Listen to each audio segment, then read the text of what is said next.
that was on another occasion. That wasn't. This was in Yarmouth. This was this was before Telstar. This was on another occasion. Yeah. Right. So you come down. You get you get back about 2 o'clock in the morning, as was absolutely. the thing. And on the morning of Sunday, you start your session at about 10 o'clock. Yeah. And you go on all day long. Session and playing this over and over again. And then Monday morning as well.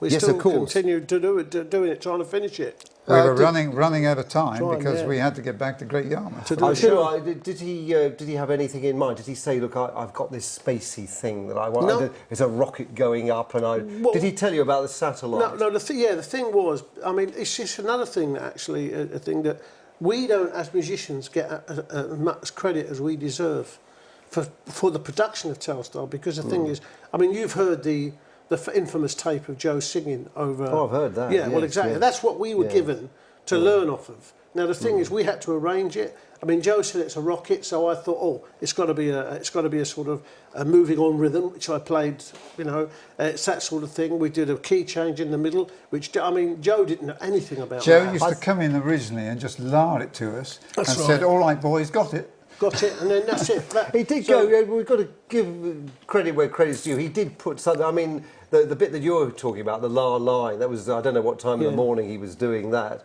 But the following day, breakfast time, these la las were translated onto the claviolin. This Dave Adams guy, who was staying there at the time. Yeah. He was supposed to have translated. Joe saying, no, I don't want it like that. Don't want it like that. Do this. And eventually they got this thing on the claviolin. And that's supposed to be, because it went through about 3 stages. Yeah, but all we got, you see, all we received to record it was the melody played on the claviolin. On the claviolin, there was no arrangement to it. There was no how it goes, what the chords are. Alan sat down and wrote the chords for Roger and for Well, this Hines. is why he got professionals like you. Well, maybe so, but the thing was, we still didn't get as much of the credit. I mean, don't get me wrong. I think Joe was an absolute genius as far as sound was making sounds was. He was a genius, but I still, and I've said this so many times, he was a musical moron. Yeah. As far as music was concerned, he hadn't got a clue. So the thing is, Joe, mate, I hold my hands up. He was also very bad at business. Yeah, hold my hands up. Thanks, Joe. You did a great job. I mean, Telstar, even now doesn't sound dated. But the thing is, we don't get the credit, the musicians in the band at that time, for what we contributed to it. We had to arrange it. We're the ones. This is the opportunity now. Well, that's what I'm saying. It. I mean, Alan and yourself, who were supposed to be the ones who did a lot of the arrangements on these things. We've been about, yeah. And so we've got. He asked. I know he said. You told me he wanted a moving rhythm. Yeah, exactly. And you did something along the lines of the Johnny Remember Me Wild Wind song. It's galloping. Yeah. In actual fact, he said to me it's to do with the rocket going up at Telstar, and I said, well, it's got to be a moving rhythm. It must be, Because the thing is, that's why I played it with brushes on the snare drum. This galloping. Well, it was in fact, it was like a disco rhythm. Do that again. It was a disco rhythm, in actual fact. Yeah. Now, I mean, it would have been a disco rhythm because it had to be a movement. And Alan, the same thing with the rhythm guitar. And George, in fairness to George, was a very fine rhythm guitar player, wasn't he? That's right. Yeah. And and that was a thing that we contributed. We did the arrangement. Alan Caddy said that because George, and George has told me this before, he wasn't able to play the rhythm fast enough. So this was linked up with Alan playing the guitar electrically, the rhythm. Electrically. Yeah. So the two of them did that together. So, and then there's the other thing with Heinz. If Heinz is on it, and God knows, that's another mystery. But I tend to think he probably was. I think he was on it. But anyway, he's supposed to overdub this second bit of bass, which had a lump of sponge stuck between the strings, and every fourth note, boom, boom, boom, boom, boom, boom, boom. That so it thickened it up, and also besides the hi hat, weren't you doing the bass? Hi-hat. No, it was done on the snare drum. On the snare drum. Yeah. On the snare drum. And then I did the offbeat. No, I did it on the snare drum. I played it with brushes. I played that on the brush with brushes on the snare and drum. there was a bass though. You did bass as well, didn't you? I did bass drum, yeah, just quarter. But the only thing with I must add, but the reason that Heinz put sponge underneath his strings was basically because there was no note. All you got was a thump, thump, thump, thump. So it didn't matter where his fingers were, whatever came out, it was just a noise because basically he couldn't play, I mean, simple as that. And that's why the sponge was done. I mean, even on stage he used to use it, didn't he? I mean, I mean, to play I mean, it took me 30 years with the Tornadoes to find a bass player that actually played, you know. It's amazing you got such a powerful sound and such a clear, crisp sound. Yeah. Bearing in mind that Heinz was not a good player. Yeah. So, of course, there's the other point. You all had to clear off. You did the full day. Well, we actually ran out of time. We had to get back to Great Yarmouth for the early evening show. And of course, you've got another record there. There's the B-side you had to do. Oh, there's the Jungle Fever. Yeah, there's another story there, Roger, isn't it? Now, who wrote Jungle Fever? And this is how Jungle Fever appeared, because we were sitting in the studio. Joe had said, I'm just going to go downstairs on the phone. So off he went. And I started playing this sort of jungle rhythm. Roger joined in. Alan joined in. George joined in. Heinz joined in. And we did this. He come running up and said, oh, I like that. He said, we'll record it. So we recorded the backing track. You did the backing. Next thing I know, it comes out as Jungle Fever, B-side of Telstar, written by...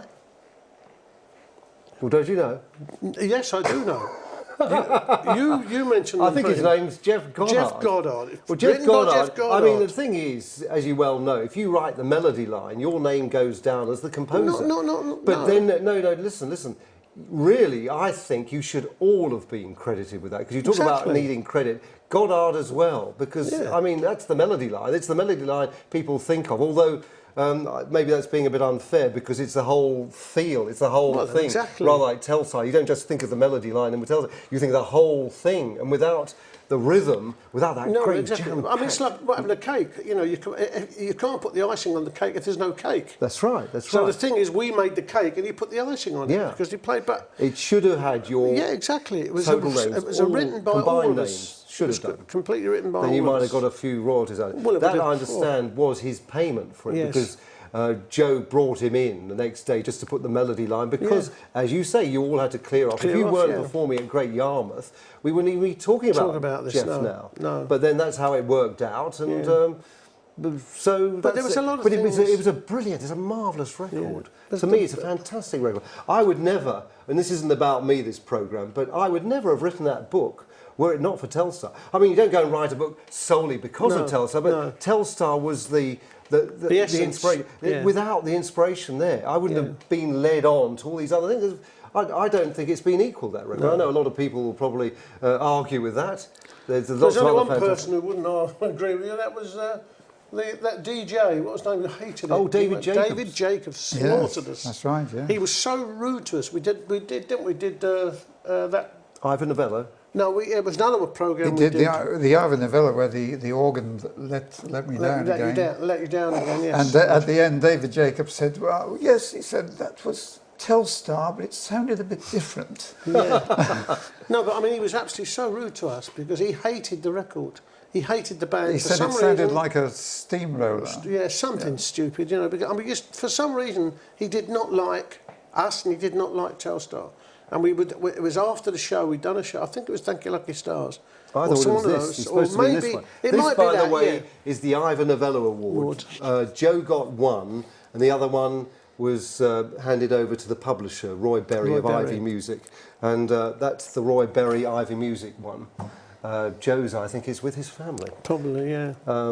But yes, wasn't he supposed to have come muscling into the bar and? Oh, he was so rude to us. Yeah, I mean, in fact, I virtually had to separate because Brian Grigg was on bass with us then.